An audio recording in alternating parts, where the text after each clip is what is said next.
because this might be the inner chronicle of what we are, and we have to articulate ourselves, otherwise we would be cows in a field.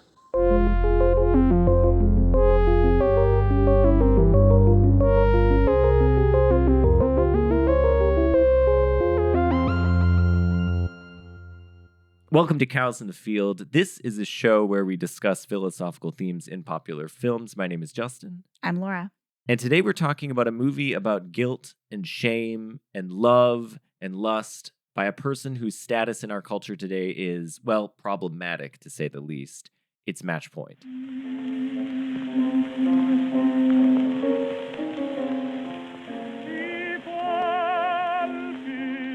The man who said I'd rather be lucky than good saw deeply into life.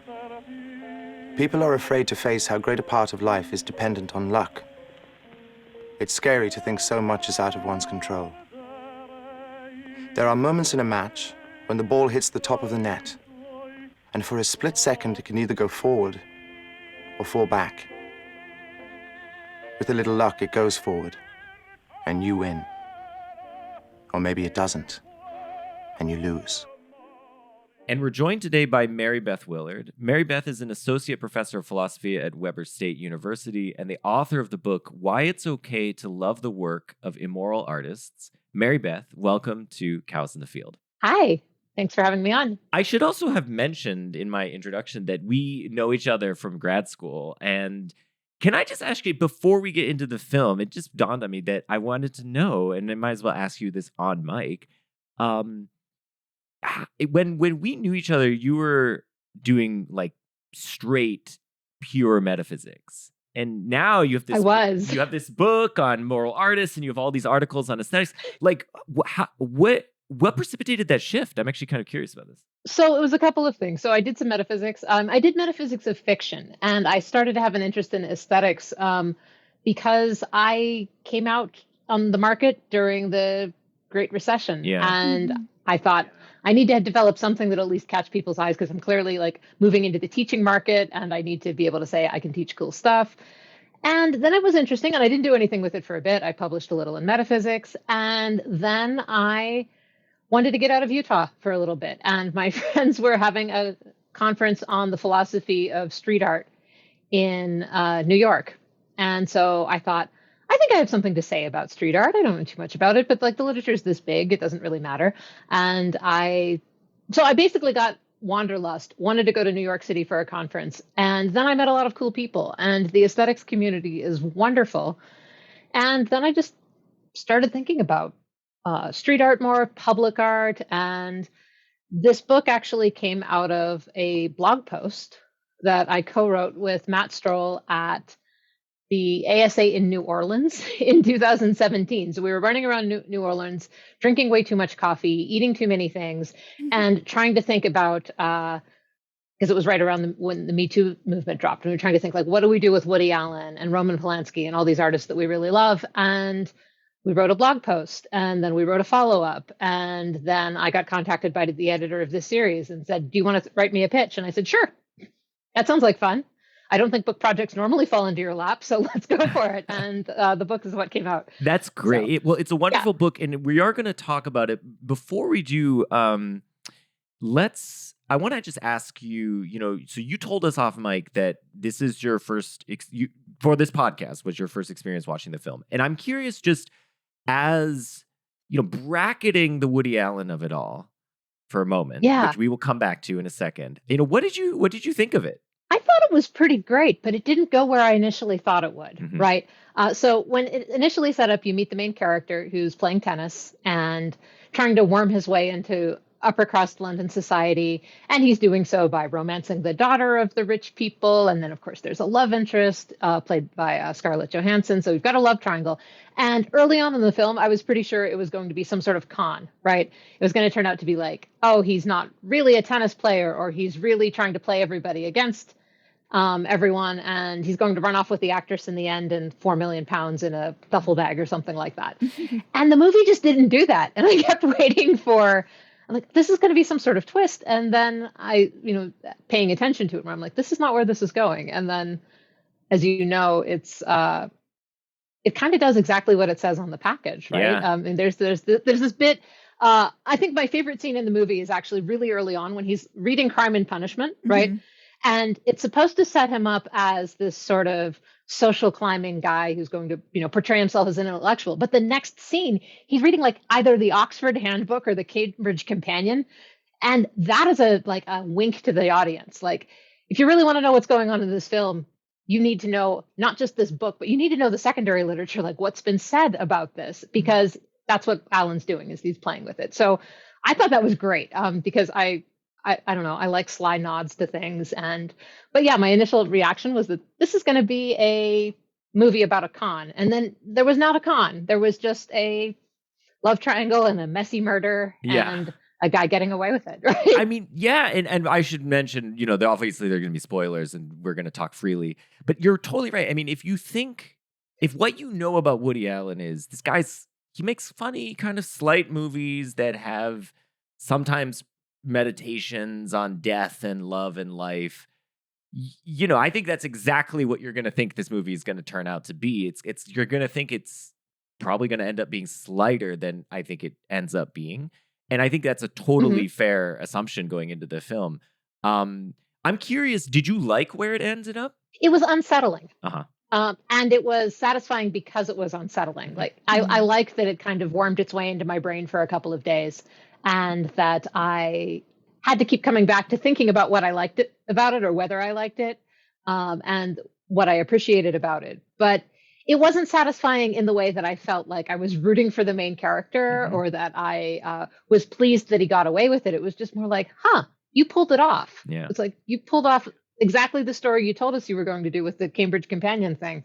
And it worked. I think that it is. So I'll just say for myself, I think it is my favorite Woody Allen film. It's apparently Woody Allen himself thinks it's his best, or among his best films. Right. And I think that's partly because I think, for me at least, and maybe we'll get into this in more detail later, but for me, it's such a tight and streamlined film in that it is really covering so many different themes. And it, like much great art, it leaves you with that feeling, as you put it, Mary Beth, of being unsettled, of being in a situation where you've been following this protagonist, your viewpoint character, but he's been shown again and again to be despicable, and yet we've been following him, and we're sort of wondering why why are we continuing to be in this guy's head, because he's a bad guy, and does Woody Allen think he's a good guy? And I think the answer to that is no, but I think it's also complex just because he chooses to force us to watch and live with this guy and extend quite a bit of empathy to this character who may be morally undeserving of it, but for which I think it's actually our lives are enriched by going through and experiencing the travails of this character. Anyway, Laura, what do you think? I'm so resistant to this. I'm so resistant. I first saw it when it came out. I think I saw it in theaters, and I think I saw it because my friend had a crush on Jonathan Rhys-Meyers. I think she saw him bend it like Beckham. Right, it was the moment. And so I think we truly just went for the beautiful people. And I knew it was a Woody Allen movie, and my dad loves Woody Allen. He particularly loves the like really silly early comedies. Maybe I had seen Annie Hall at that point. So I had kind of a Woody Allen context, and I knew this is Woody Allen. I did not like it the first time I watched it. I don't know. Maybe I was expecting something funnier or something looser, the way that I had seen from earlier movies. I remember feeling it was really overwrought and melodramatic, which of course is intentional. It's an opera, but I did not like it.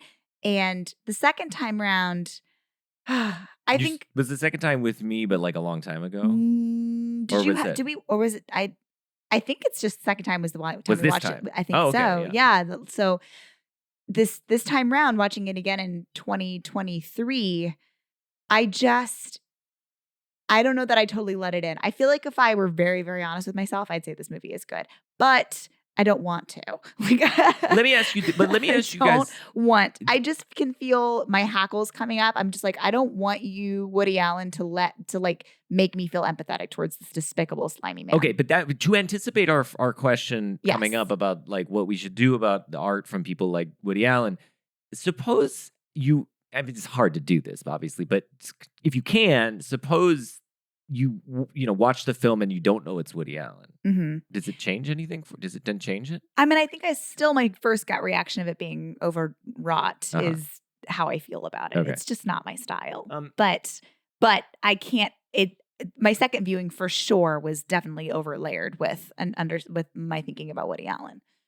Okay. I'm curious, Mary Beth. So we're going to lay the groundwork for the Woody Allen of it all. But I want to ask the same question to you. Like, do you feel any resistance to the film coming from the broader, public reaction to Woody Allen as a person?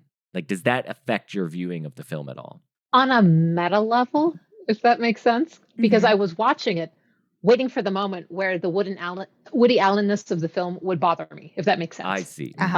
So I also I feel like Match Point doesn't feel like a Woody Allen film. When you said, I imagine it not by Woody Allen, I'm like, that's actually pretty easy to do because it doesn't feel like Annie Hall. It doesn't feel like Hannah and her sisters. It doesn't feature a neurotic guy with kind of witty asides about life, dating a girl who's, 2/3 his age, right, half his age. So because of that, I feel like it's really easy for this film in particular to set aside what he's doing. Right.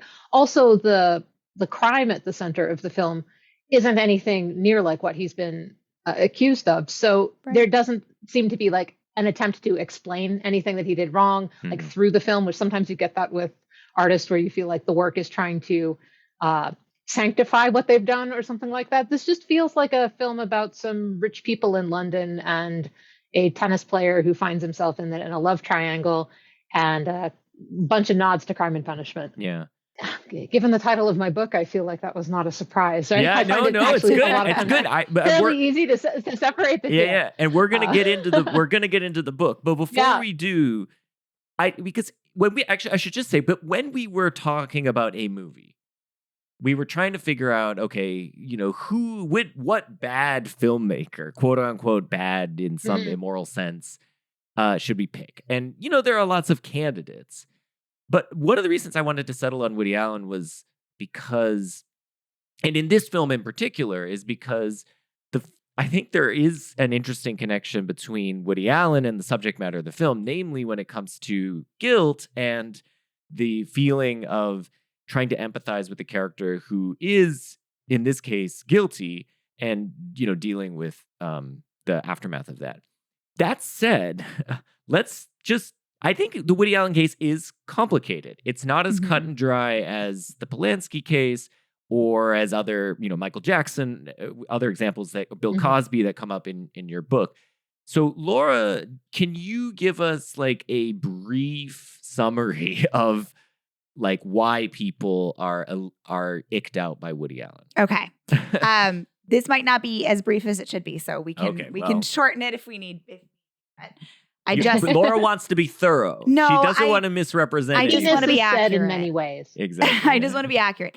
There's two things that come up the most with Woody Allen. The first is his wife, Soon-Yi Previn, and the second is the allegations of sexual abuse by Dylan Farrow.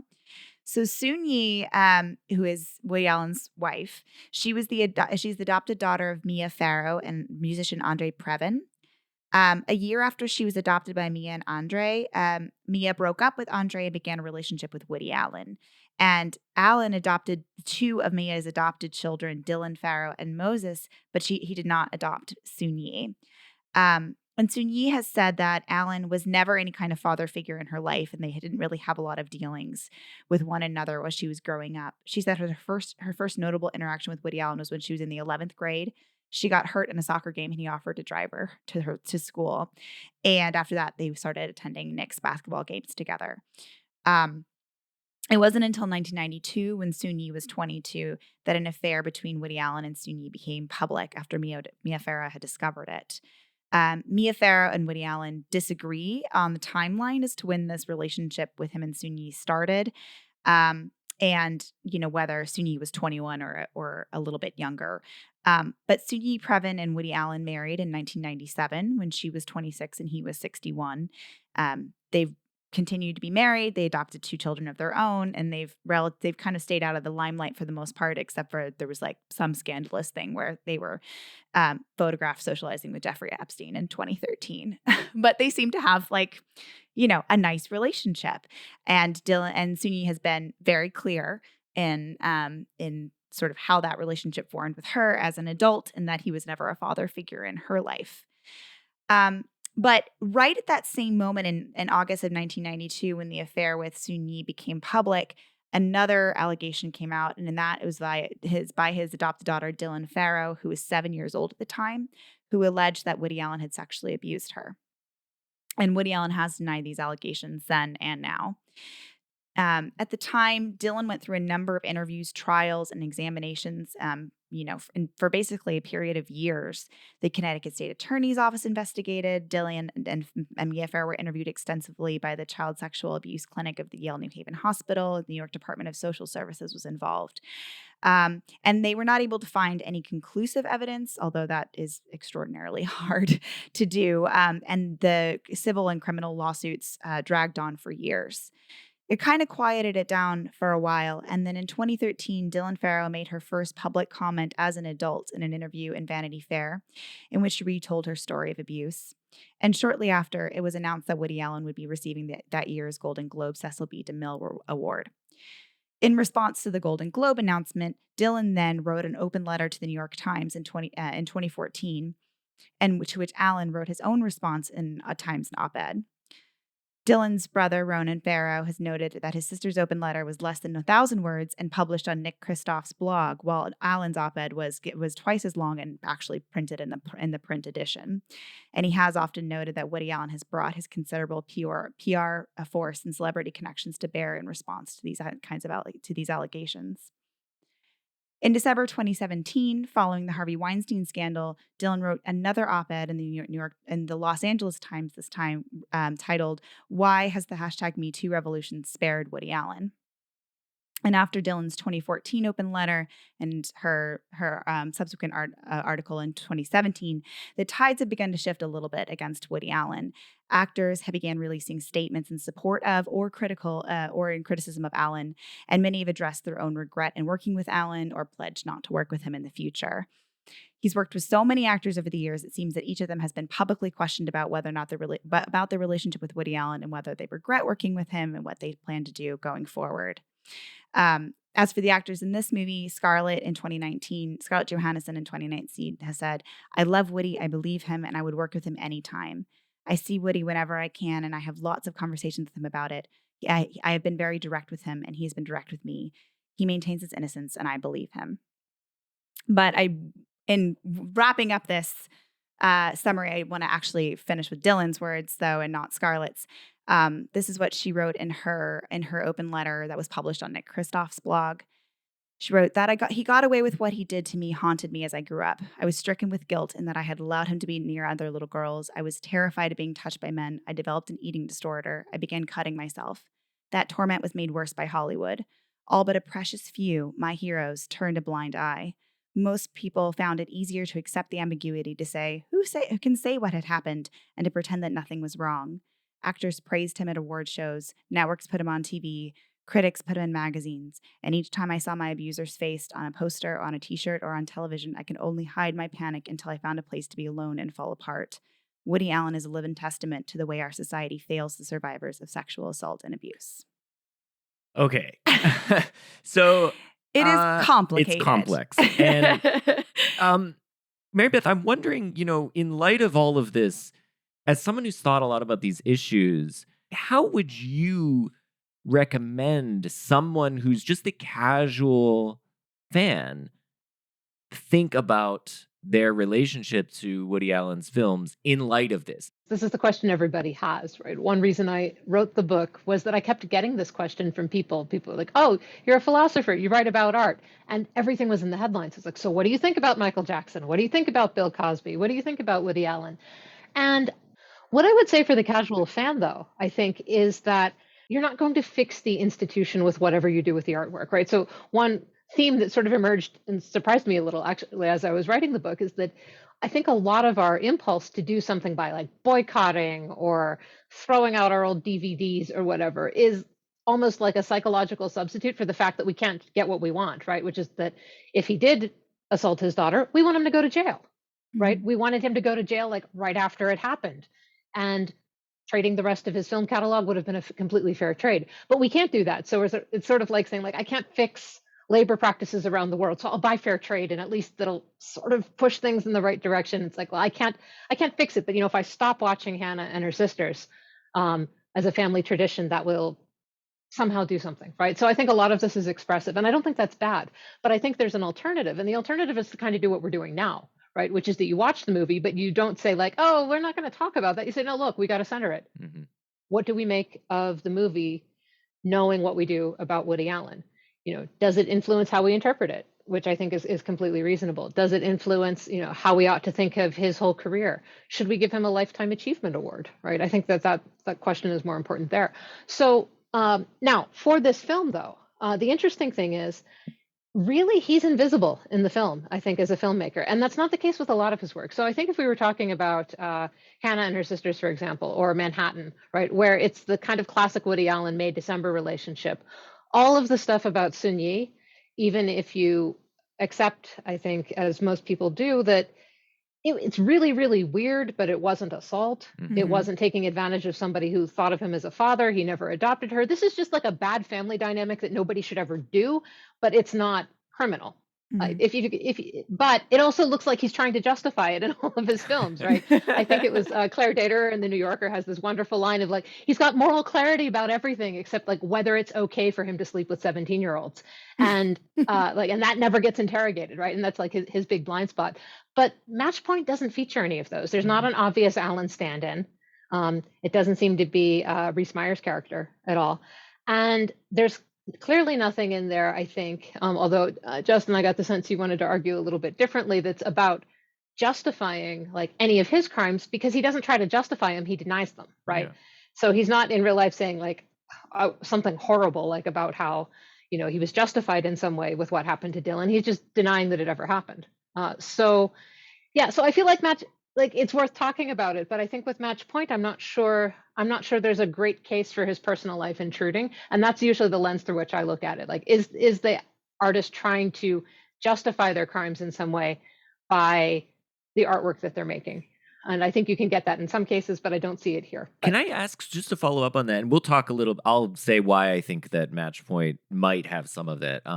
But so suppose that, from your perspective, Mary Beth, would it be different? Do you have a different reaction to whether the casual fan should continue to engage with Match Point versus Manhattan, where maybe Manhattan is an attempt, let's suppose, to justify behavior which is actually immoral, and Match Point maybe isn't? Do you feel so? Does that make a difference for just the casual fan, or where does that difference amount to for you? I think where the difference would amount to is not in like a directive to watch the film or not watch the film. It's in how you ought to approach your interpretation of it. I see. So I think it would be really strange to watch Manhattan and see him with Mariel Hemingway, I think, and just be like, man, that doesn't look like anything. It I seems see. like that would be something where it seems like it's really relevant that this is, one, it's a pattern in a lot of his films, and two, it's something that he did in real life, and that it would be weird as a casual fan. Now, if you're a really casual fan and you don't know anything about Woody Allen, you certainly don't need to go and like, I don't know, Wikipedia him or something to in order to enjoy the film. But I think where it would be strange would be to say like, oh, well, that's just art, it has nothing to do with it. Like, but his life actually embodies some of this in a way, and that maybe informs how we interpret or how we react to it too. Because part of what I hold is that if you just can't aesthetically get into something because you're too distracted by the fact that it's a Woody Allen film, or you really don't like Woody Allen because of the allegations that Dylan Farrow made, then yeah, fine. There's lots of other art out there. You can you don't have an obligation to be like, I'm going to go through it and I'm going to try to see if I can make something of it. You can be like, no, the other fish in the sea. Good. Yeah. And I mean, another point you raised in the book is the sort of counterpoint of that, which is that there is something that you give up if you decide to not engage with art that you actually do find aesthetically valuable. And you give this argument that aesthetic goods are not fungible. So it's not like if you lose out on a little bit of Woody Allen's art, which suppose you really love it, you can gain all that aesthetic value back by replacing it with Michael Bay's art. Wow, he's a obviously problematic guy too, but with if we're Jordan talking Peele or about something. like Transformers riding dinosaurs, I think I know which way we have to go Yeah. on this one, right? Yeah, but you know what I mean. Like it's not like you can Right, just no, replace no. that value with value made by aesthetic value made by someone who's a moral saint, and so there is something lost that that Yeah, is no, important. there definitely would Yeah. be. Yeah, I think that's right. I mean, the one thing I wanted to, argue in the book is that, and I've gotten pushback on this because sometimes I've presented this, in classes to students at, various universities. One thing they've said, like, look, a lot of the artwork that I consume is just like background noise. I've got, my playlist on Spotify, or I'm just trying to find something to watch on Netflix, and I don't really care what it is. It's just something to fill half an hour before I go and do the next thing I need to do. And I feel the force of that as somebody with small children, right? That's like sometimes it's just like I don't care what it is. Is it streamable, and is it here now? Right?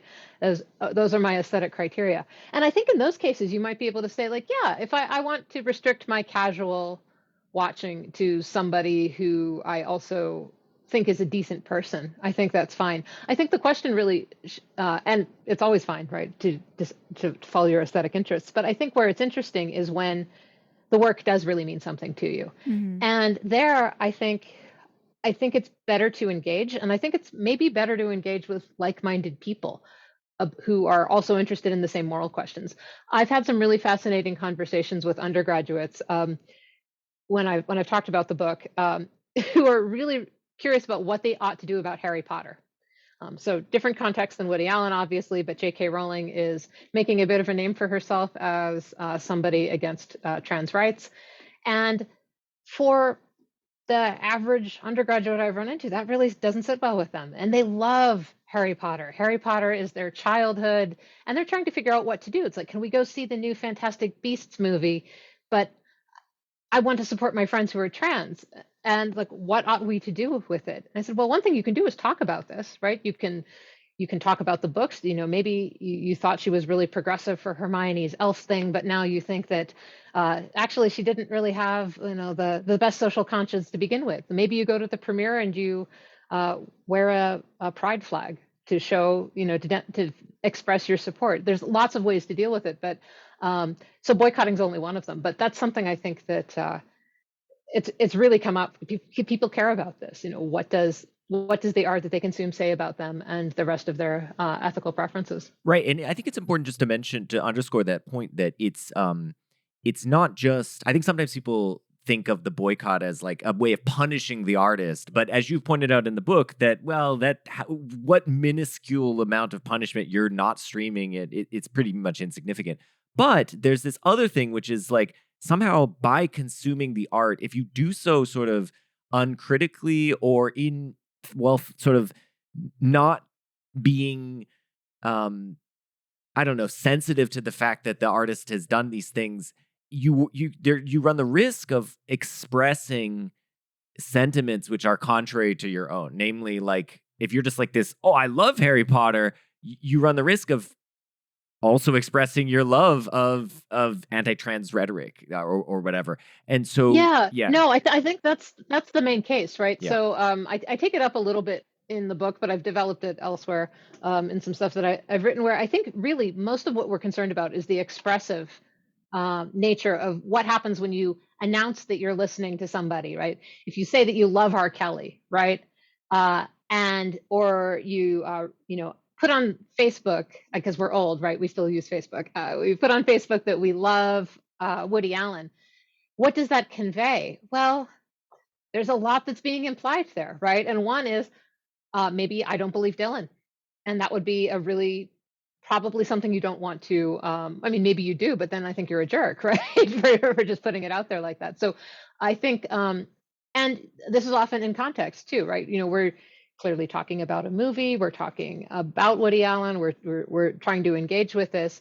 It would be, I think, strange to listen to this episode of the podcast and say, like, you ought not to have talked about Woody Allen at all. But it would be different if you were just, I don't know, unreflectively posting about how much you love Woody Allen, like right as Ronan Farrow's article came out, for Exactly. example. Yes. That would. And so yeah. a lot of this is really contextualized. Yeah. So I want to say a little bit about why I think there potentially is a connection here between Woody Allen and the movie. And I think this movie, like one of the central themes of the film is guilt. And it's, whatever, this is like a reimagining of Crime and Punishment, which is actually something Woody Allen has done before in Crimes and Misdemeanors. Actually, this film is like, in some ways, beat for beat Crimes and Misdemeanors. It's like an updating of it. It's like Crimes and Misdemeanors, but in London. Yeah, exactly. Which is itself Crime and Punishment, but not in, I don't know, St. Petersburg. I don't know where that was set. But anyway, and so guilt is this thing that's at the core of the film. And one of the things I think the film is incredibly successful at is setting up a scenario where once the main character's name is Chris Wilton, who's Jonathan Rhys-Meyers. And once he's made the choices which have landed him in this dilemma that he's in, namely the dilemma being, tell the truth to everyone. He's been cheating on his wife with Nola, Scarlett Johansson.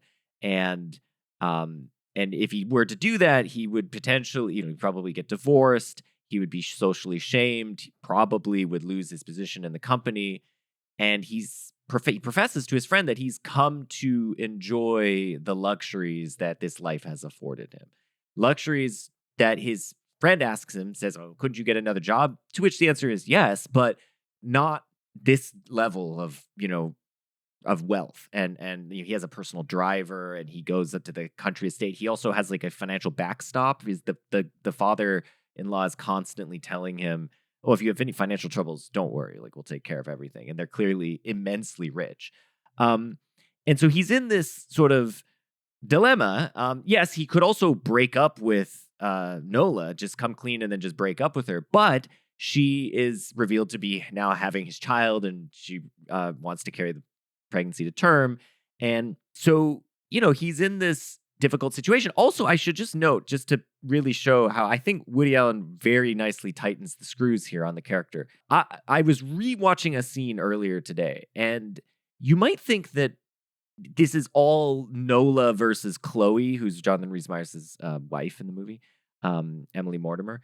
But it's actually, I think, is shown to not really be in love with Chloe pretty much at all. And one of the scenes that really showed me this is at this point in the film, Nola has been broken up with by Tom, his Chris's now brother-in-law, and she's kind of out of the picture. She's left. Chris tries to find her. She's gone. She's left London. Okay, so we see him at his office, and he's like a pounding headache. He's clearly stressed out. He's just having a terrible time. His life is going terribly. He's asking for aspirin and so on. Oh, and then I got to meet my wife at the art gallery. Okay, all right, got to do all this stuff.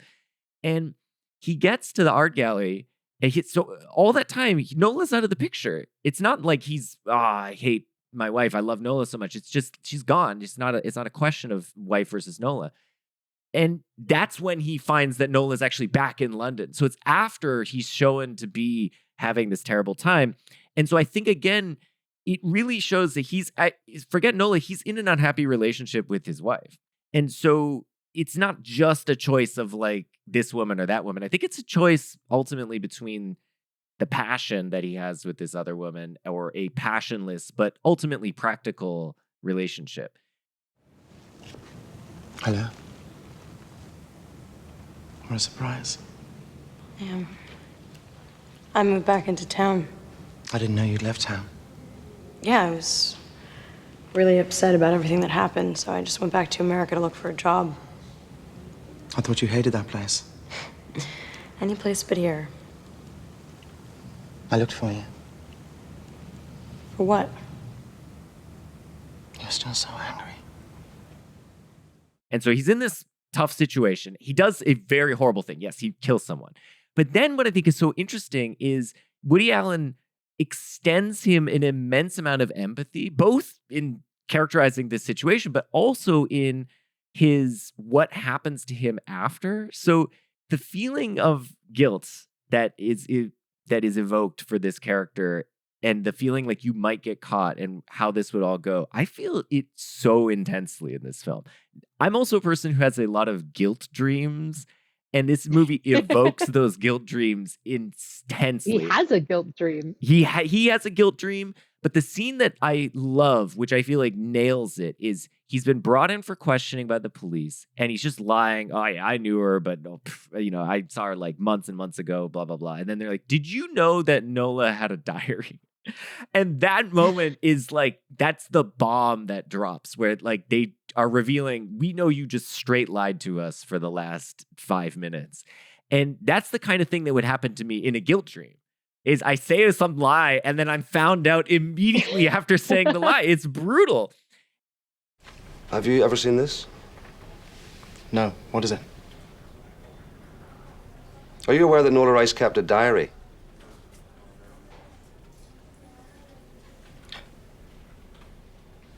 As you can see, you're all over it. I think that he captures that feeling so well. And he also captures the feeling at the very end of the film of knowing that you've got away with it, and also knowing that your life is ruined because of it. Because this guy is going to live with this guilt forever, and he knows there's sort of no way out. He will just have to live with this guilt.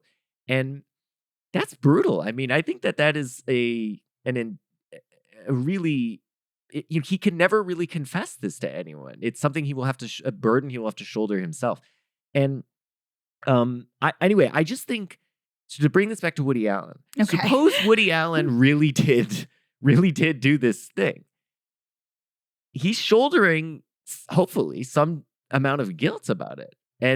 But he also recognizes that he can't like say it because it would be the end of his career and all this. So he's in the same situation as this character in a way. He can't reveal it. He has to sort of bear this guilt himself alone. And you might think he is, because he knows the situation better than most, he's able to characterize and extend that empathy to this character in a way which comes through in the film, and I think is one of the best depictions of guilt and the dealing of guilt on screen that I've ever seen. And it might be that it's only possible to really master that and to communicate that if you yourself have experienced it. And so his immorality is essential to his being able to actually do this thing, which then I find aesthetically very valuable, engaging with that. And so I do wonder then if this is like, I don't know what to make of that, but I find it like I'm like discomforted by that fact that I find this very valuable, and that potentially this valuable experience is one which is only possible given that it was made by somebody who did something really bad. You know what I mean? That I find like a really interesting situation to end up in. All right, so I'll say I think that's probably the best case you could give it, right, for getting in there. But I don't read Chris's plight in the last tenth of the film as guilt as much as I do anxiety over the possibility of being caught. And what I mean by that is I don't get a sense that he feels bad for shooting the neighbor or bad for shooting Nola. Nope. I feel like he thought like this was the way out that I had. And the anxiety he has is that they found her diary, they know about it, he's now the suspect. And so, I mean, I guess you could call that a kind of guilt, right? Because he knows he's guilty of it, but I don't feel that he's contrite in any way or regretting it. And the difference between him and Raskolnikov is Raskolnikov is eventually unburdened by confessing, right? That's how the detective eventually gets to him, is essentially like, wouldn't you feel better if you just confessed this? And, we punished you, and you the love of a good woman will make this all whole, and because it's Dostoevsky. But I think I read it really as anxiety, and then the end isn't that like he feels guilty and he can't tell anybody that he killed it. It's like he won. But what he won is a life he doesn't really love, right? He likes the comforts, he likes the luxury, he likes the power, but he has no interest in Chloe, really. I mean, he's very explicit about that early on. They say, "Well, what do you think about her?" And he's like, "She's sweet." It's like she's good enough, right? Like she's nice, she's really wealthy. Her dad is basically buying me a career. His dad is really buying her a husband, if you think about it. But now he's won, but what he's won is not actually what he had passion for. What he had passion for was Nola and that whole hot mess of their, crazy relationship and all, but he doesn't get that anymore because he killed it, right? So I read it more as like anxiety, and then realizing that you made the only decision that you had. But I didn't get like a strong, like, I feel empathy for this guy. I felt more No. like, this Okay. is just like a nice sketch of a completely, I didn't feel empathy. Maybe this is I don't have guilt dreams. Do you want to? Maybe this is it. Oh my God, this piece of crap guy. So that moment when he's like, do you ever feel suffocated in here, when he's got his like weird fake British accent on the entire time he's like getting the aspirin. I wasn't necessarily interpreting that as had anything to do with Chloe. He's made massive sacrifices in terms of his like happiness and passion to get wealth and status, right? He said several times he never saw himself as an office person. He doesn't give a crap about business.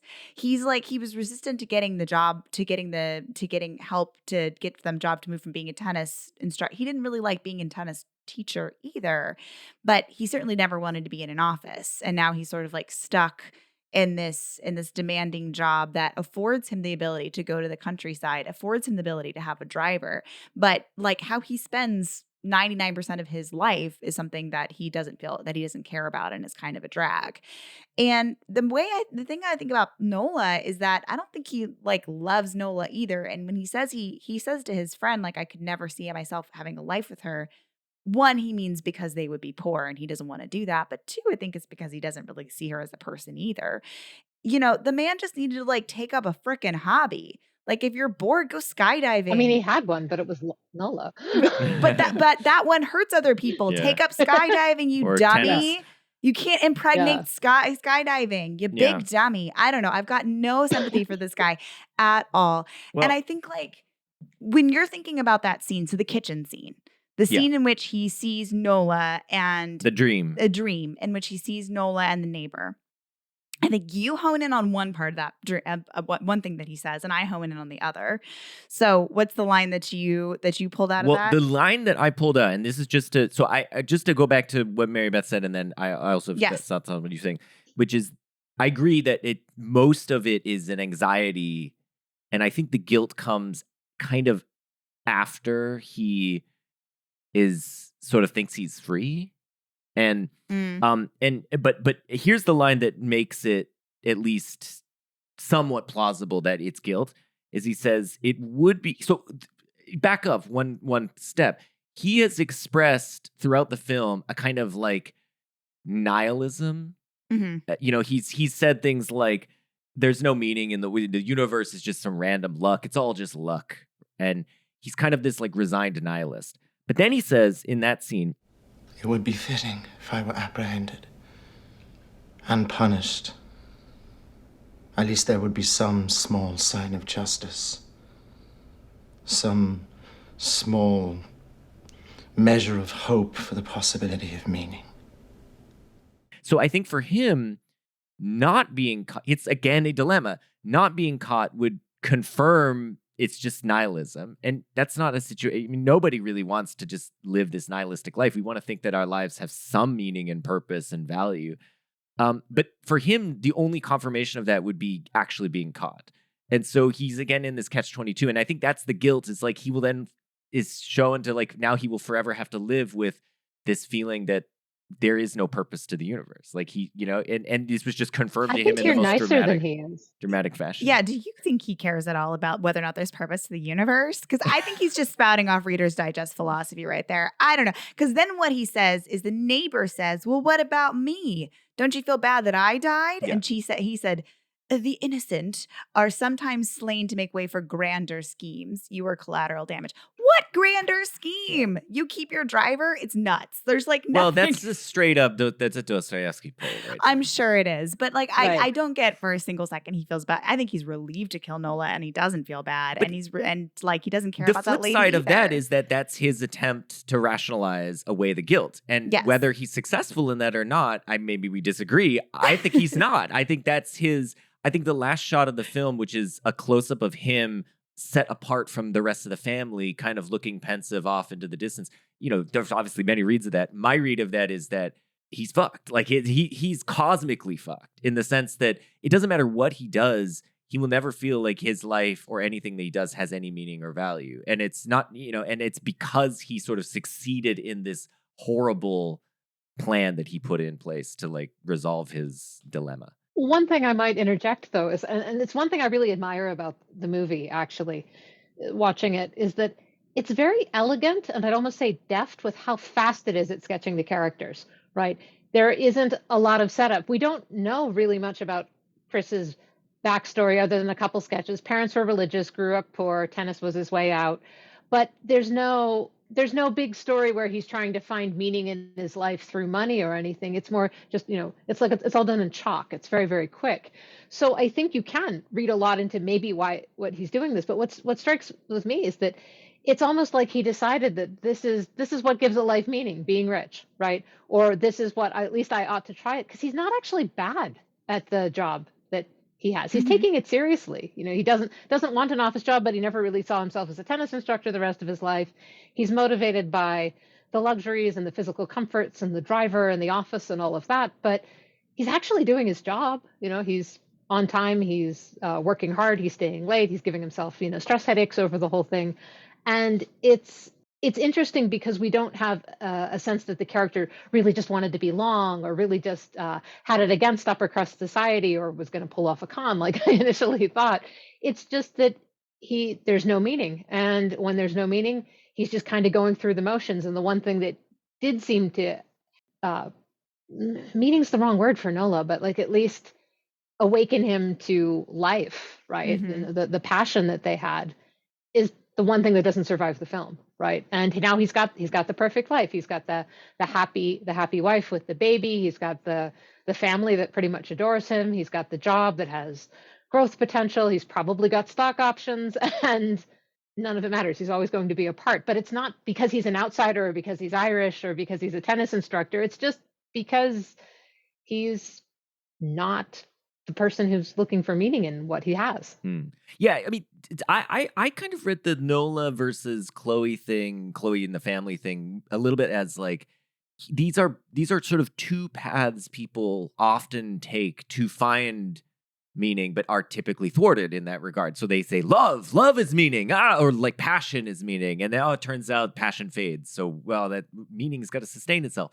Money is meaning. Well, no, money just doesn't really end up adding much to your, it gets you a certain base minimum so you can afford certain luxuries, but it doesn't actually provide that kind of satisfaction. So neither are really the thing that will sustain a kind of meaningful and significant and valuable life. And, I think what we disagree on is whether he's actually actively seeking that. Right. And I do think he is.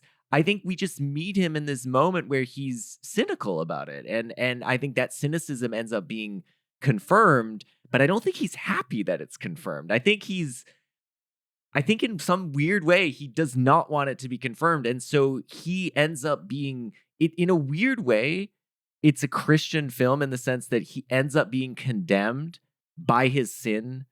On my read, he's condemned by his sin to hell, right? Because he ends up in like, he has to live this life of total guilt and shame, and you can never, reveal that to anyone.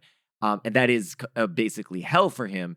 Now, if you think he's just a cynic and none of this matters, then yes, the character got off scot-free and he's fine.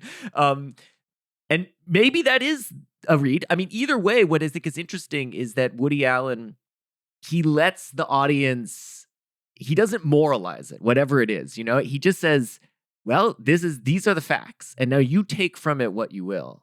Either this guy succeeded and he's fine, or he failed and he's not fine. But the film, I think, it's sort of kind of open-ended in that regard. I choose, though, to think that he was guilty and that he is now currently suffering. But I don't think that is like Woody Allen attempting to moralize. Well, I don't know. I go back and forth on whether this is some moralization of this. I'm not sure. I mean, I guess part of me wants to think yes, that like this is like cosmic justice in its own sense. I don't know. I mean, I'm not convinced. But I think you have convinced me that this actually is a Woody Allen film, right? Or earlier, that it feels like it could be anything. But there's this strength of the identification with the main character that is often characteristic of people's reactions to Woody Allen films. That normally it's like this sort of neurotic, bumbling character really speaks to them in some way.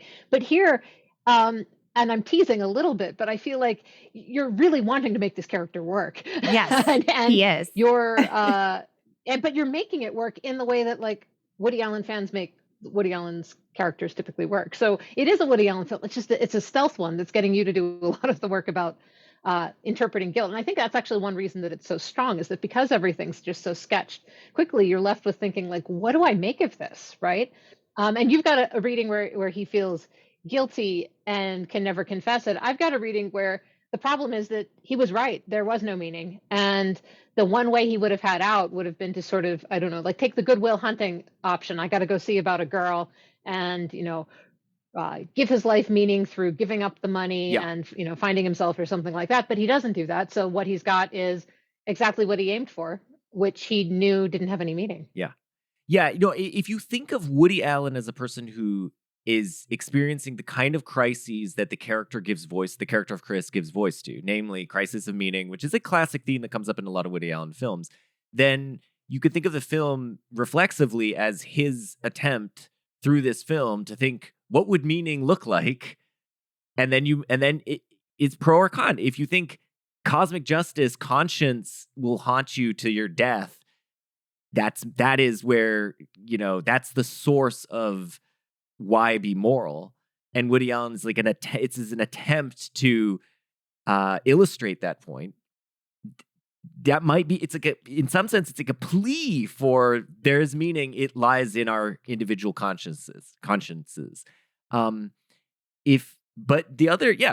anyway, that's why I do think it's a Woody Allen film. It has this reflexive quality to it that he is like playing out his own insecurities and anxieties about meaning through this morality play. But he can't, what I think is interesting is that he can't, it's secular, right? He doesn't, it's not like the Chris character is a moral saint who does the right thing. You're totally right, Mary Beth. The morally correct thing for the character to do would have been to be like, okay, come clean and then take the hit and lose the job, lose all of his friends and social status, lose Nola, and show penance to the world.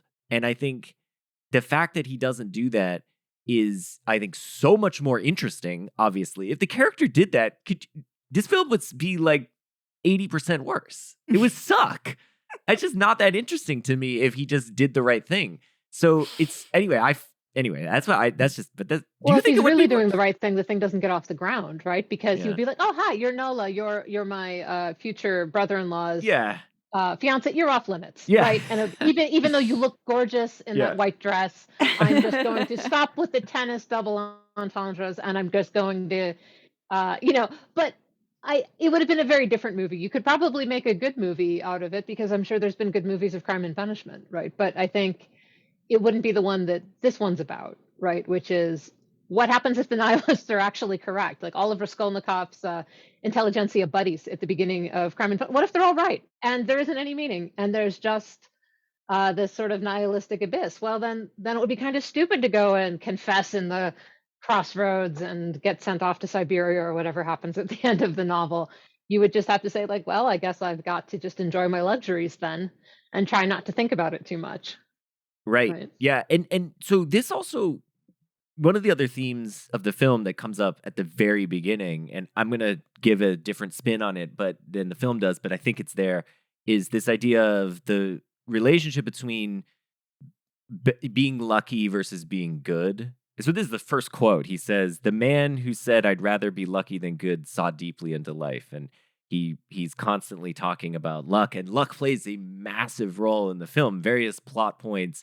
It's just a chance event that goes one way, the significance of which at first may seem bad, but then turns good. The fact that Chris was an unsuccessful tennis pro actually turns out to be in some sense good for him because he gets this great job, he's making all this money, but then actually turns out to be bad for him because now he ends up in this moral dilemma and all this stuff, and he does all these bad things.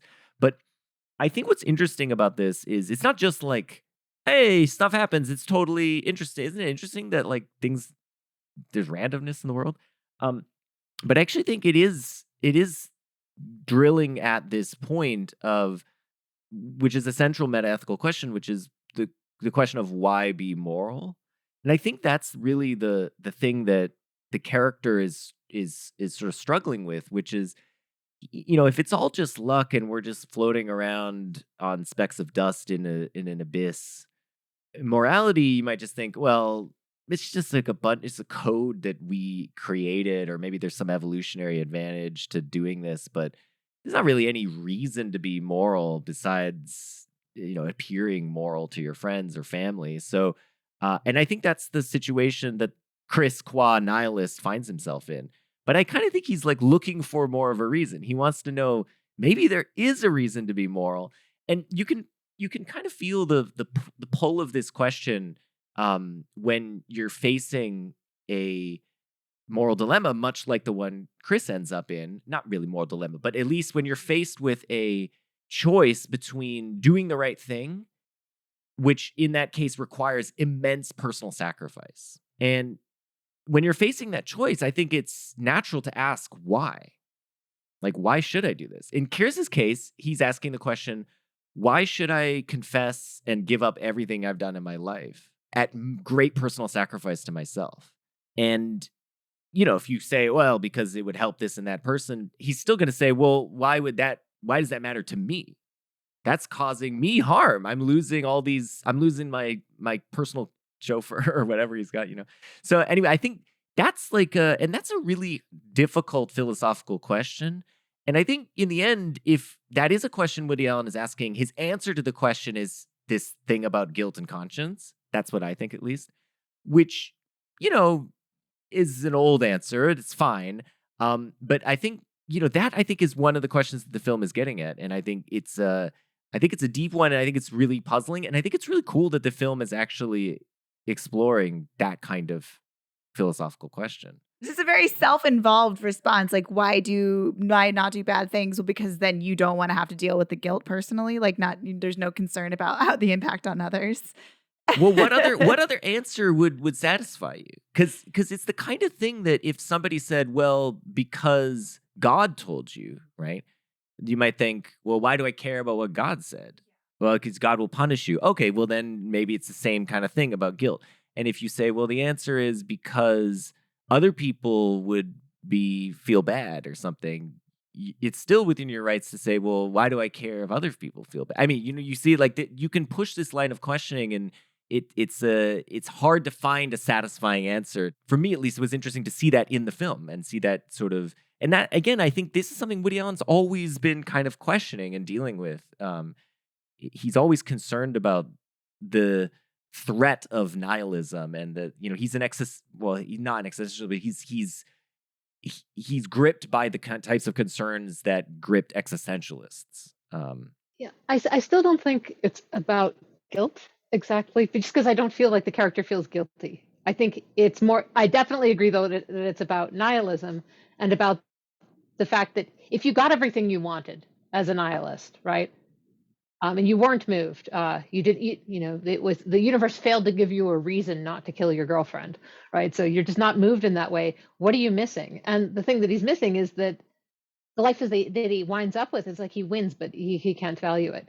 But this is making me think that the pregnancy plot, which I initially thought was just sort of a nice bit of parallelism, like Chloe wants a baby very badly and they're struggling to get pregnant, and Nola really doesn't want a baby, and that's the catalyst for everything blowing up, does get pregnant.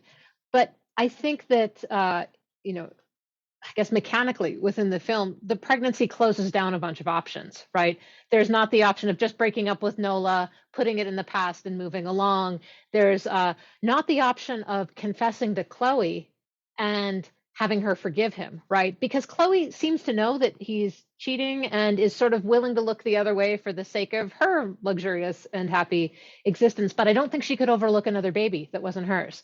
Right. So the pregnancy actually, and at first I thought like, okay, this is just some parallelism. And I guess it sort of fits with a guy turning to domestic violence when the wife is pregnant, because that's like a statistically thing too. But I don't think that's what he was going for. It was going for, this is a way to close out all half measures. Right. So all he's got left is given what he's thinking here, and given that he's not going to give up the luxurious lifestyle, is that there's no longer a half measure available to him where he just breaks up or just confesses or they move on. It's like there's another baby in the picture. This is not going to be a salvageable situation for him with Chloe, and he's not willing to give up the life, right? And he also doesn't really want the kid either. Yes. I get the sense he loves babies. Yeah. He's not the nurturing type. No, No, it's just like he doesn't care, right? Like it feels like Chloe's baby is her project and like one that he has to be involved in, right? Like the art but gallery. Nola's, yeah.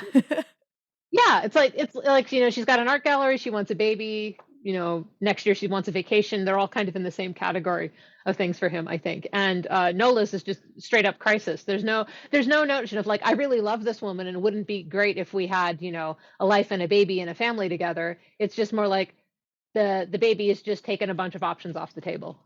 So I think that like the whole movie is just like, let's do this in the quickest brushstroke we absolutely can, but it's so consistent about it that I think it's very elegant, and I admire that. So I want to ask you guys about the characterization of the female characters in the film, just because we're on the pregnancy thing, and I think it's interesting that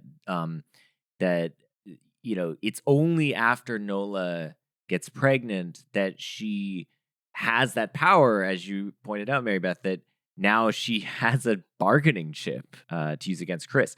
And anyway, I think it's very clearly a male-oriented movie. It's the main character is a guy, and the female characters are either portrayed as sexpot seductress who otherwise is kind of crazy, I guess, and dour baby obsessed wife.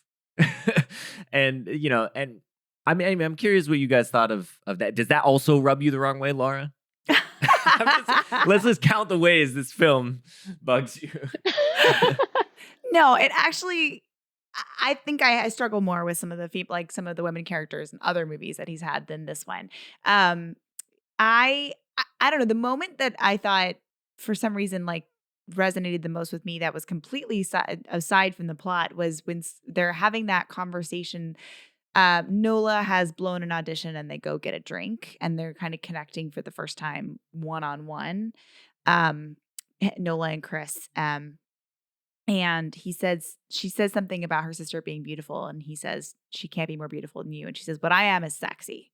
Like, I know men only want one thing from me, basically." And that is Nola's tragedy, is that nobody's going to marry Nola. Right. And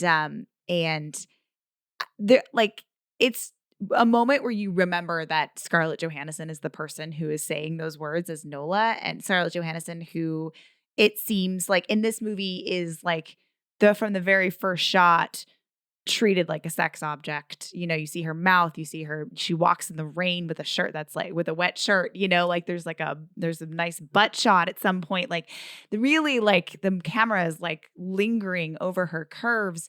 And yet also Scarlett Johansson sort of understands that like her sex is her power, and it is also how like the camera wants to see her. It is also how she is getting roles. It is also how she works. And then she can like work within that, but also like it can box her in. And she's like kind of like navigated that in her career. And, she is in a movie with Woody Allen where he objectifies her with his camera and like clearly has the hots for her, but also they have apparently a very respectful working relationship, and they have like a friendship too. So there's just like, I don't know. I think there's actually something more meaty there. I don't think that the movie is bad about creating two-dimensional characters are overly male gazy in a way that's too simplistic. Can I just make a note on that point? But I want to Yes. hear from Mary Beth on this too. But apparently the original cast was Kate Winslet. Yes. Yeah.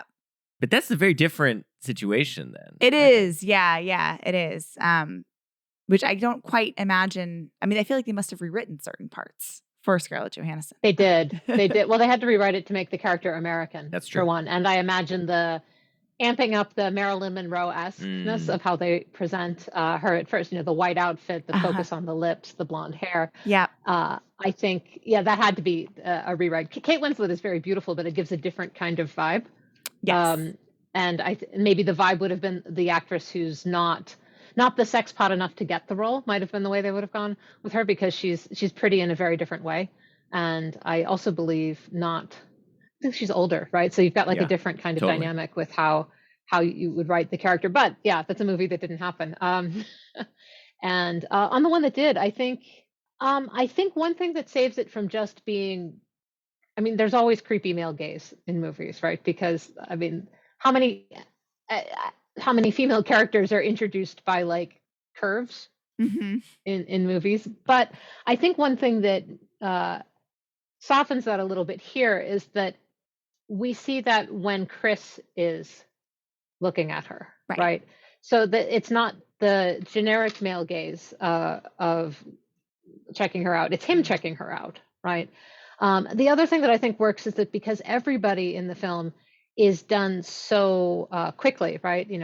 Chris, tennis player, Tom, upper class, tennis instructor, Nepo who seems like a baby. nice guy. He's just hanging out.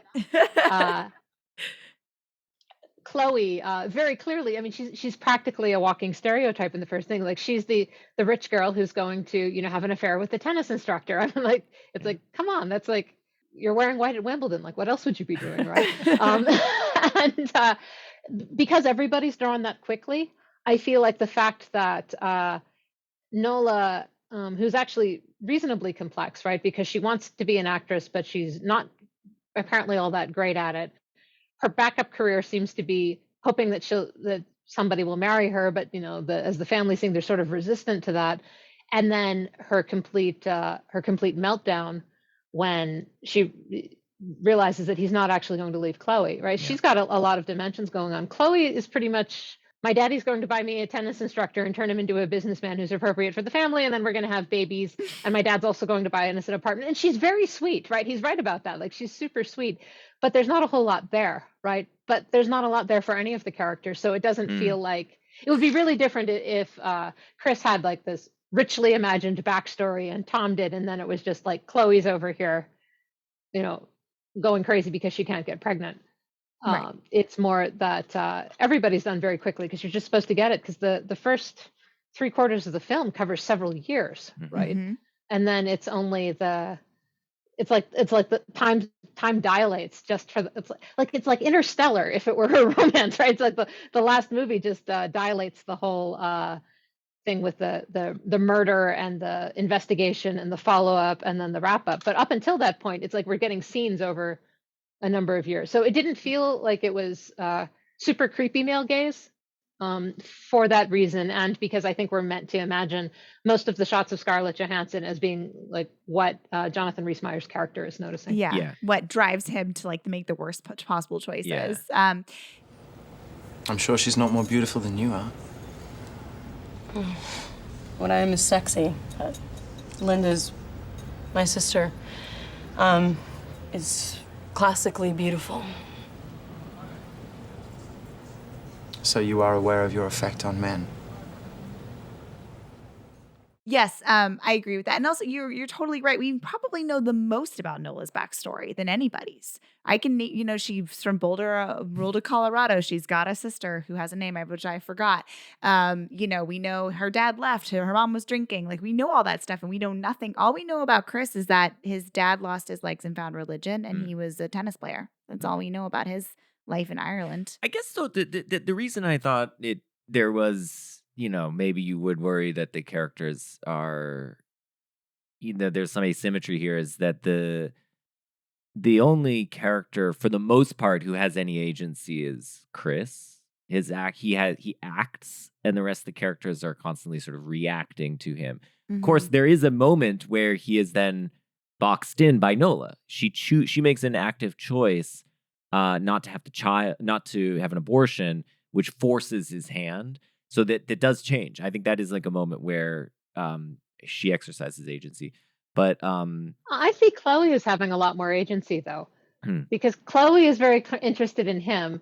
Chloe almost seems to decide early in the film that she's going to get the tennis instructor, and then she's going to mold him.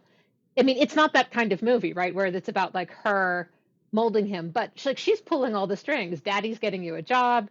We're going to, don't worry about the apartment. Dad wants to spoil us. So she's actually driving a lot of what happens to him. I mean, he's certainly taking advantage of it, but a lot of this, like, he doesn't seduce Chloe, right? It's almost more the other way around. It's like she's decided, I've got the hot tennis instructor, and we're going to make this work somehow. and he's kind of like, well, it comes with a driver, right? And an apartment, and she's sweet. Let's go with it, right? Yeah. So I think, I mean, she doesn't have agency that's not around him, right? But he seems to be the guy where it's like better to be lucky than good, right? A lot of stuff just happens to him, and he keeps ending with the coin flipping the right way, right? Yeah. Or the ring bouncing off the gate, as it might Yeah. be. It's just unfortunate though that she doesn't she's not privy to enough information to have any true view about him and the kind of person he is. She's so in the dark that you have a read though, Mary Beth, which is interesting, which I hadn't really considered, which is that she suspects that he's cheating, which is interesting. If that's right, then she actually has quite a bit more agency because she chooses to stay with him and to ignore that. Like, she loves him enough to. That's really interesting. I kind of thought of it when I watched it as she just doesn't know anything, and so she has no opportunity to have a say in all this stuff, all the central actions that are happening involving Nola and everyone else, and so she's passive in that regard. Yeah, the moment in which he fails to tell her about Nola, is that what you were thinking about? That moment where she says, "You're having an affair." I read it. She suspects something's up, right? Or like if he had confessed in that moment, if he had said, "So here's the thing, I ran into Nola at the Tate, we're carrying on," I don't think she would have been like, "I've never had any idea that this was possible." I think she'd be angry, but she'd be kind of like, "So I'm not that surprised." Right. It's thank you almost for as telling if me. she doesn't want to know either. Like, she says, "You're having an affair. You are, aren't you?" And he, does like his stone face, "No," and which is, semi-convincing. And then she basically just pivots it back to the baby thing. She's like, "Are you, let's focus on us having a baby. Is it because you're so stressed out about us not having a baby?" And then he gets to say, "I'm guilty about that. That's what I'm guilty about." Yeah. It's almost as if she gives him an steers it out, back. She gives him out. That's Right. And interesting. she's sort of like in her hearts of hearts, she knows he's cheating on her. She's just like, "Well, I don't care as long as I get this baby." And we carry on to, for all intents and purposes, it seems perfect. And, I get what I want. He gets what he wants. Are you having an affair? Am I having an affair? Yeah, that's what I asked. No. You are. Of course I'm not. Don't be silly. Do you not love me anymore? Of course I love you. Well, what's wrong? I just feel like I'm letting you down. You're not. How? Is it because I'm not getting pregnant? Here's my other question for you guys. I mean, Jonathan Rhys-Meyers, sure, very attractive guy. I get it. But this character is also shown to be a total phony. I mean, from the beginning, he's like he's not very cool. He feigns an interest in opera and to ingratiate himself to the upper class. He puts on all these airs and He seems to be, to the point where, Mary Beth, you were like, I don't even know if he really is having a crisis of meaning or if he's just memorized some lines out of the Cliff's Notes Philosophy 101 book to sound cool at the party. That was Laura. Oh, that was Laura. Sorry. Yeah, But, excuse I'm you. sorry. But that he, is he just putting on airs the whole time? And but to that point, then what does Chloe see in him besides he's super hot? I mean, you do have to wonder that, like, at what point he's really nice to the parents. A cute baby. Yeah, for sure. But he's really she wants a baby. The baby will be cute. He is very like obsequious to the parents. He wins over the parents, that's for sure. So it's like easy in that regard for her, which is it's harder for Tom and Nola because the parents hate her. They've like because she doesn't make any effort to kiss up to them or anything like that. And so that for sure. But like, I don't know, if you spend enough time with this guy, I think you would realize this guy's a total phony. Yeah. And then what keeps I didn't her get phony. No?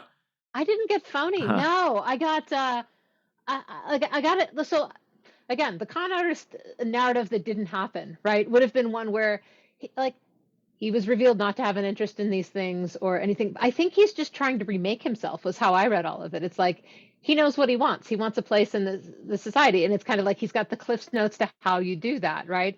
You develop a love for opera, which I think for him is genuine because when she wants to go see the musical, he's like, I'm not really into musicals, but opera is okay, right? And I think, he's reading secondary literature about crime and punishment. We've got to take that at least a little bit seriously. So he's not, I didn't read him as phony exactly, but definitely somebody who's a social climber, right? And is trying to do the things that he thinks will smooth his way into the society, but not because I don't get the Frankfurtian sense of bullshit out of him. I think it's more like he's like, no, I got to transform myself. If I wasn't going to defeat Agassi and become the great tennis champ, my entry into this world is going to be ingratiating myself with people's parents, getting invited to the opera, and making the best of the opportunities that fall my way. I can't blame the guy for not having had a classical education, Justin. That's all. Well, here's my argument for phony. He is very he's very obsequious to the rich people, but then as soon as he meets Nola, that all drops, and he's like he's really aggressive towards her, and he talks down to her a lot. I don't know. It just the way he interacts with Nola is so different from the way he interacts with the rest of the Hewitt family that just suggested that this guy's two-faced. And I mean, you're totally right that he's reading the Cambridge Companion to Dostoevsky and not the Cliff Notes. But I just kind of think of it like I would have to read the Cambridge Companion. I didn't have a college course in Dostoevsky. I need some help. There's too. a question. We don't know. Sure, that means he's a phony. We don't know whether we're the he's sort of people that read the Cambridge Companion. No, I know. You're totally right. You're totally right. There's a question whether he's reading the Cambridge Companion to enrich an already interest and enrich desire to learn more about Dostoevsky and go further. Or just to get the quips so that he could say it at the Metropolitan thing. I haven't read Jane Austen. Austen. I just read critical essays on Jane Austen, so I can be dismissive about Jane Austen. Exactly. Yeah. Why wouldn't you just read the secondary literature, the Whit Stillman joke? I mean, that's exactly it. And there's something that just totally strikes me as phony for him. I mean, the man has a fake accent. Everybody knows he's from Ireland. Yeah. Why does he talk like that? It's crazy. But that said, here to counter what I just said, there's a point where after they go out for dinner as a foursome, and Tom orders some, obnoxiously sophisticated wine that I can't pronounce. I looked at the subtitle and I still can't pronounce it. And then the next scene, they talk about that wine, and he says, "Oh, I never had heard of it until Tom mentioned it, and now I'm obsessed." And so he admits to having a gap and being, having learned something. So that that a phony person would have been like, "Oh, I knew that all along." So point taken on. I could hear the counterpoint on that front, but I don't know. I just read the character as totally fake, and I think in that regard, I wonder what Chloe is really interested in. What is it? Just convenience? But even that, there would be a more convenient match. And Emily Mortimer is an attractive woman. it's not like there are no guys out there who went to Oxbridge that she could meet that are right. I think I don't know. There might be, she's like having her cake and eating it too. So there, we know that at one point she almost ran away with a man who owned a gastropub, and the parents were like, oh my goodness gracious, and like maybe she kind of gets a kick out of like, Yeah. I've got this guy from a different class than me, Mhm. like, and that somehow like ruffles some feathers, or that's like cooler for her than like what for all her friends from Oxbridge are doing, which is like marrying their distant cousins or whatever that like their parents want her to do. So she kind of gets that, but he's moldable and he's willing to take daddy's job. And That's so true. she can kind of like, and he's, she's never seen the side that he shows no like. So she thinks he's kind enough, and she probably just thinks he's like a little bit vapid, maybe, and amenable to kind of like, she can like be like, this is my hot guy. Did you know he played Agassi? He's like, but like he's a poor boy from Ireland. He pulled himself up. She likes that story. Yeah. And The then dad she likes can that mold story him. too. And she, You know what? I get When it. I was watching it, the thing that occurred to me is that the Crime and Punishment, and afterward, I read the secondary literature. A lot of people make the Crime and Punishment connection because it's right on the film. But the thing that I picked up on a lot, it read to me a lot like almost a retelling of Great Gatsby too, right? To say like, what did Daisy see in Gatsby in the first place? And he's not throwing the big parties. He's working himself up, but there's the guy like from the wrong side of tracks who's trying to fit into high society, doesn't quite belong, but the girls think he's great, right? And I think that explains Chloe's interest in him. I mean, she thinks he's cute, right? That's very clear right away. She's playing tennis, but then she asks him right at the side of the tennis court, like, you're not gonna want to be a tennis instructor forever, right? Yeah. At which point he's like, no, I That's true. I don't know dreams. what I'm going to do, but I have ambitions. And she's Yeah. kind of like, cool, all right, I can work with this, right? Yeah. You're right. Yeah. She's so I had a very like, what would have happened if like James Gatz had met Daisy Buchanan, and she'd been like, my dad could give you a job, and he'd been like, cool, I'll go do that, right? Instead of and maybe she does this a lot. Like maybe the gastropub guy's problem was that he wanted to keep running the gastropub and that he didn't want to go and work in the office building, or I like this. This is great. It shows, because this was all kicked off by maybe she has no agency, but if this conversation, Chloe's running this whole thing. She's running the whole thing. She's got her. She knows exactly what she wants. She's getting it, and she got the baby, and probably she's going to get that little girl next time around. Yeah. I bet she'll make it happen. Yeah, so that's all good, and so she's happy, even though she's married to someone who's going to be bearing the weight of crushing existential dread for the rest of his life, and probably be no fun at parties. Was he fun at parties before? I don't know. I think he might have been fun, but now he's just going to be like. And he's just playing that song is just playing in his head all the time. Opera, yeah. Did you guys? I just want to, ask you: is there any scenes or lines that struck you as interesting or fun that you want to shout out? I think I don't know how to put this all together, but you mentioned luck briefly on your way to saying to the quote about being good versus lucky, lucky versus good. But luck keeps on coming up in the randomness of stuff. But what I think is interesting and isn't necessarily made explicit in this movie is that luck seems to be pretty different depending on what social class you're in. Certainly, justice is different depending on what social class you're in, and so it feels like Chris keeps getting lucky in as much as that he doesn't get caught. Maybe he's not lucky and because he wants to ultimately get caught, or now he's like faced with crushing guilt. But, in terms of him not going to jail, he gets really, really lucky because the ring ends up bouncing off of the railing and then into a poor man's pocket who commits a crime. And then that sort of like seals the deal. And then the detective drops any suspicions he has of Chris. It just seems like Chris has gotten himself in a place where he is really insulated from a lot of consequences. He can like, do quite a lot without facing anything. And I don't know. That's interesting. Just with the Woody Allen of it all. Woody Allen is also in a place of privilege and cultural iconness, where I think for a long time he was able to have some rumors swirling and continue to be Woody Allen and to use that to during bear the making of this movie. during the making of this movie, and so I think they keep talking about luck as if it's something that's totally 50-50, but I think it's not. I mean, I just was thinking about Cal from my favorite movie Titanic, who says a real man makes his own luck, but really what Cal means is a real man buys his own luck.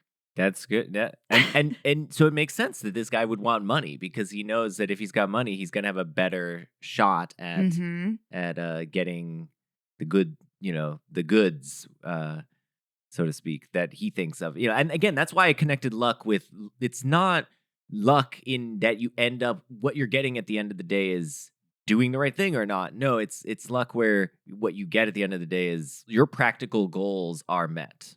And those can often come apart from what you morally ought to do, because you kind of buy yourself the impunity to not worry so much about the moral stuff, because most of the time things are going to go well for you in terms of your. I feel like the ball falls on the other side more often than not if Yeah. you're in a certain position. Yeah. I mean, Mary Beth, did you There's have sort of an yeah. interesting. Yeah, well, so my favorite, it's not the quote, it's the shot of the Crime and Punishment followed by the Cambridge Companion. Yeah. I just laughed so hard. I'm like, I know, I'm like, It's thank you great. for, you might have all just painted this in hot pink for me, Woody Allen, what you're going for here. But thinking about the better to be lucky than good statement, I think at first it just sounds like, I mean, there's kids' fairy tales about this, right? Is it better to have good fortune or good deeds? And the good fortune always wins in the end because of the lucky coincidence or whatever. But what's really interesting about this is that most of the film, the luck that he has is followed up by him doing something to capitalize on it, right? So, the bad luck of the tennis ball not going over the net, right? As we're supposed to imagine that it doesn't go over, and that's the shot that doesn't launch your pro career in the direction that you hoped it was going. But then he turns into a tennis instructor, and then he sees that the rich girl's interested in him, and she says, "Do you have any ambitions beyond being a tennis instructor?" And he's like, "Yes, absolutely." He realizes that she's his best option for having the kind of life that he wants, so they get married, right? And so it's a lot of opportunities that come his way, and there's a way he could tell his story, and that's not this movie, right? You could imagine Chris telling his story of yes, I was a completely self-made man, right? I worked my way up with tennis, and then I had a successful teaching business, and then I happened to fall in love, and then I got a job, and he could tell the story where luck wasn't foregrounded at all, but with the opening monologue or the opening voiceover, he's aware of how much stuff could have bounced the other way. And then of course the shot of the ring pinging off the railing is it's a visual parallel of the tennis ball failing to go over the net. And then that looks like also this is the only real moment of luck in the movie, right? Where it's not something he capitalizes on, right? Everything else is luck plus he does something. This is luck, but it looks like it's bad luck, right? Because the one thing that would have meant he had no ties to the crime is now lying on the sidewalk there. The police are interested. They have the diary, and then somebody else picks it up, is found with it in their pocket, and they go, "Oh, well, that must have been the drug murder we thought it was," right? That's the only part where luck really decisively does everything for him on his own, I guess.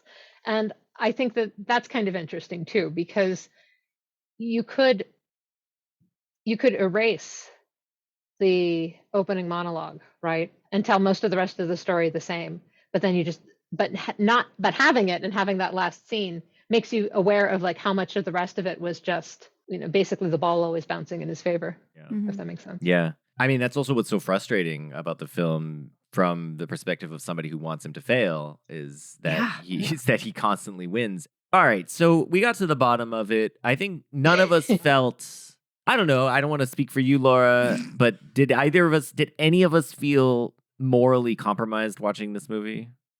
No. Okay. No. And I think we can maybe safely tell the audience that it's okay to watch it, but if you watch it, you should probably think about it a little bit. And listen to the podcast. Right? And listen to the show. Come on. And rate the show. Right there, man. Review the show. That like and subscribe button. But I will say, to your point, Mary Beth, I mean, I gave this movie 4 stars, and I logged it on Letterboxd. I gave it 4 stars. I had previously given it 3 stars, and I think I had downgraded it because of some of the Woody Allen stuff. And because I didn't want to signal like, I don't care about these allegations. And I felt weird about giving it 4 stars because I do like the film a lot.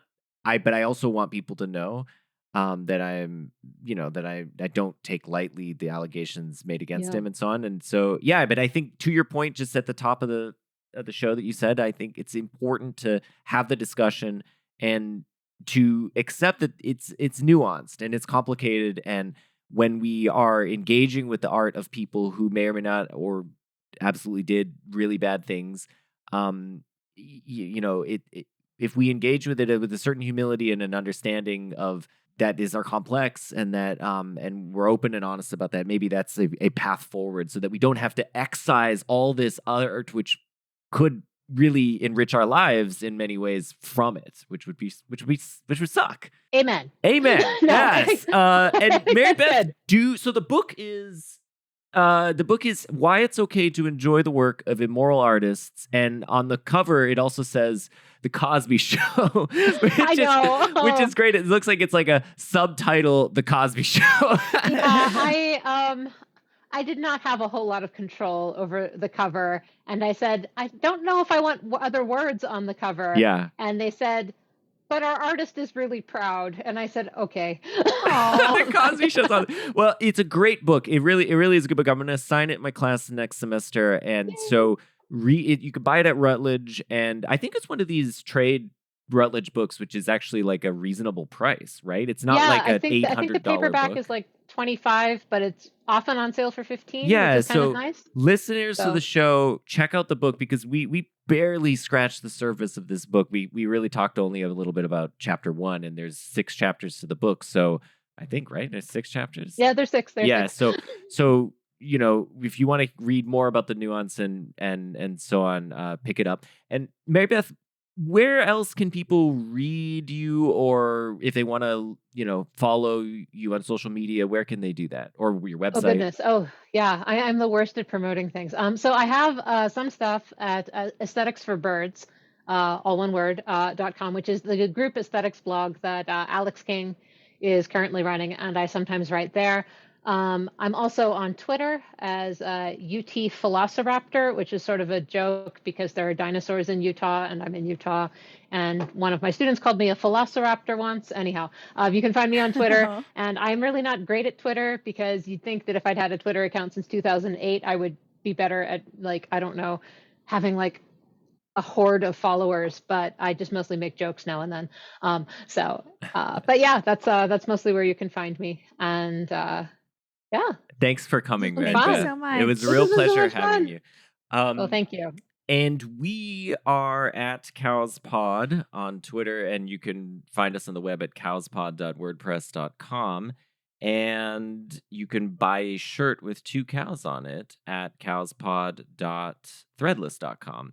And coming up in 2 weeks, we'll be talking with returning guest Paul Keelan about the film Almost Famous. And as a preview of that episode, I'm very excited.